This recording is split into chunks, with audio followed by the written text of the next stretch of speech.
आज दिनांक 8 नवंबर 2022 को एनसीपी के दिल्ली ऑफिस में महाराष्ट्र में की गई एकनाथ शिंदे के कृषि मंत्री अब्दुल सत्तार द्वारा एनसीपी लोकसभा सांसद सुप्रिया सुले को लेकर अभद्र टिप्पणी की, जिसको लेकर आज एनसीपी दिल्ली ऑफिस में एनसीपी कार्यकर्ताओं ने अब्दुल सत्तार का पुतला फूंका और नारेबाजी की। इस मौके पर एनसीपी के दिल्ली प्रदेश अध्यक्ष योगानंद शास्त्री जी, एनसीपी राष्ट्रीय युवा अध्यक्ष धीरज शर्मा और डॉक्टर विमल शर्मा के अलावा शाहाबाद देरी से एनसीपी उम्मीदवार बबीता गौतम व अन्य एनसीपी कार्यकर्ता भी मौजूद रहे। आइए देखते हमारी सिटी एक्सप्रेस न्यूज की ये रिपोर्ट। धन्यवाद।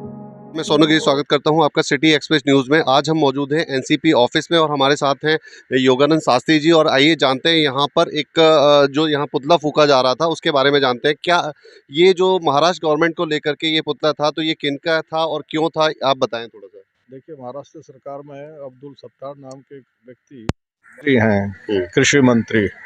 उन्होंने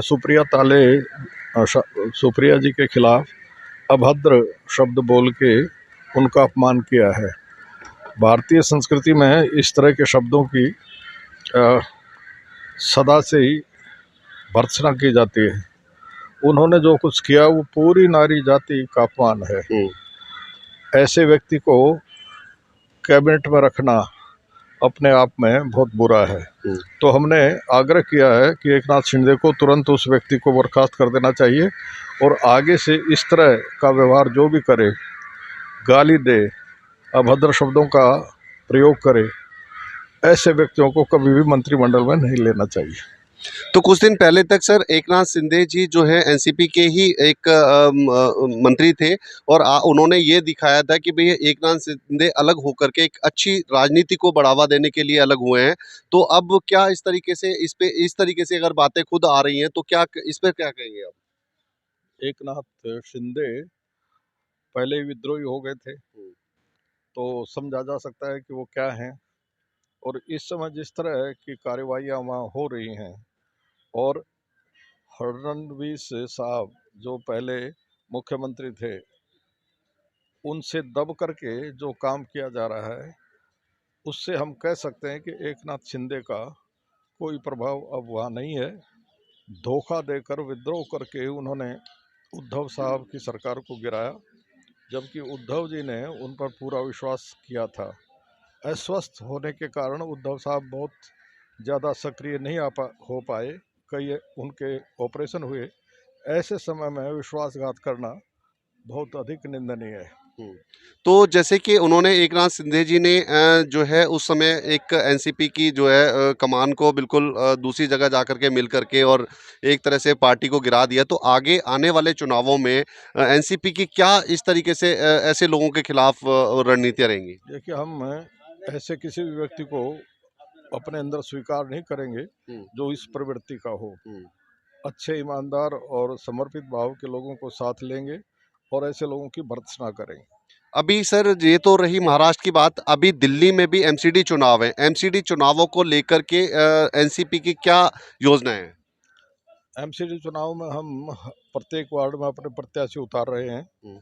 काफ़ी लोगों में उत्साह है।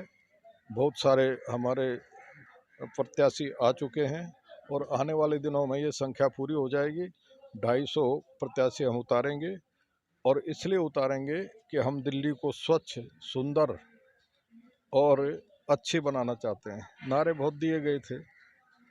हमारे मोदी साहब ने भी कहा था कि हिंदुस्तान के इतने शहर बहुत सुंदर बनेंगे, अच्छे बनेंगे।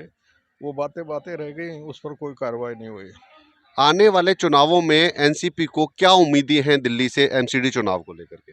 देखिए, जिस तरह दोनों पार्टियां झगड़ रही हैं, आम आदमी पार्टी और भाजपा, उसको देखते हमें विश्वास है कि दिल्ली की प्रबुद्ध जनता उनको अस्वीकार करेगी और एनसीपी को स्वीकार करेगी। तो सुनने में ये भी आ रहा है कि एनसीपी की कहीं ना कहीं आम आदमी पार्टी के साथ गठबंधन हो रहा है, तो क्या ये बात सच है?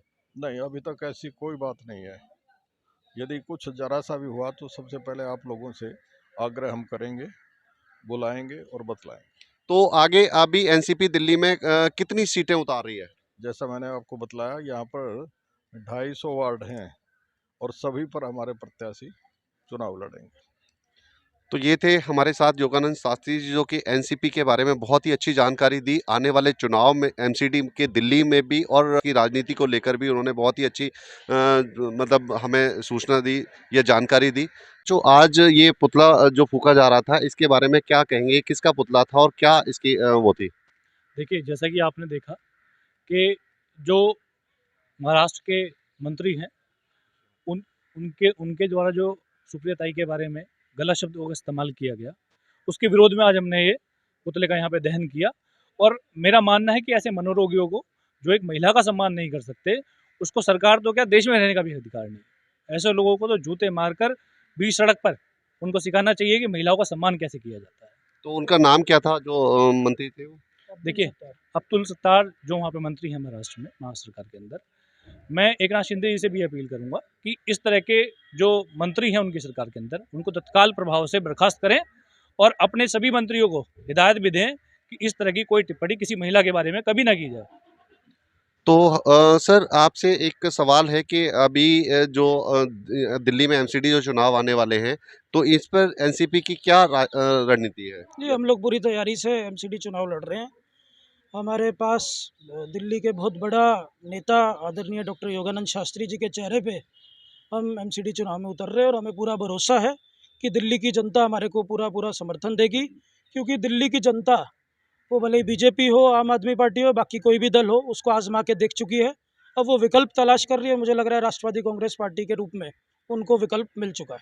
तकरीबन कितनी सीटें यहाँ पे दिल्ली से चुनाव लड़ रही है? हमारे पास सैकड़ों की संख्या में अभी तक आवेदन आ चुके हैं। हमारी शॉर्ट लिस्टिंग जारी है और अभी तक लगभग हमने 65 कैंडिडेट्स फाइनल किए हैं और मुझे लगता है कि आखिरी तारीख तक हम लगभग सभी सीटों पे चुनाव लड़ाने का प्रयास करेंगे।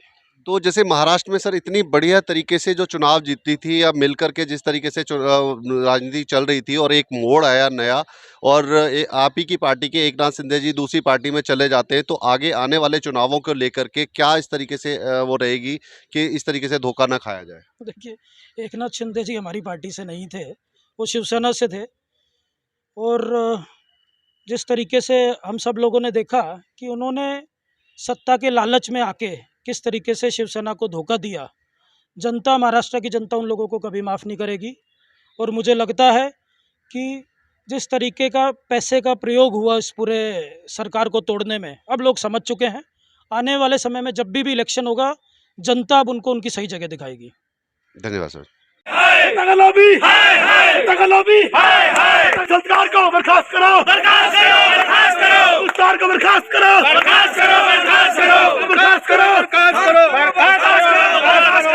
सुप्रिया ताई सुले,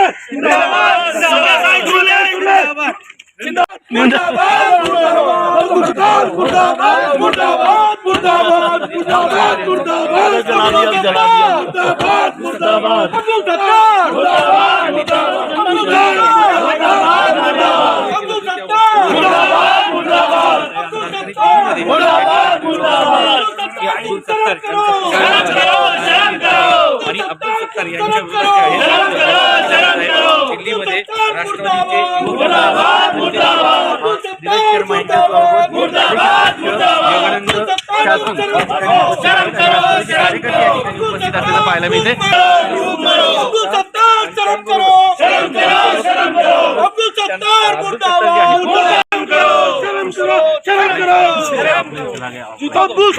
मुर्दाबाद, मुर्दाबाद, मुर्दाबाद, मुर्दाबाद, मुर्दाबाद,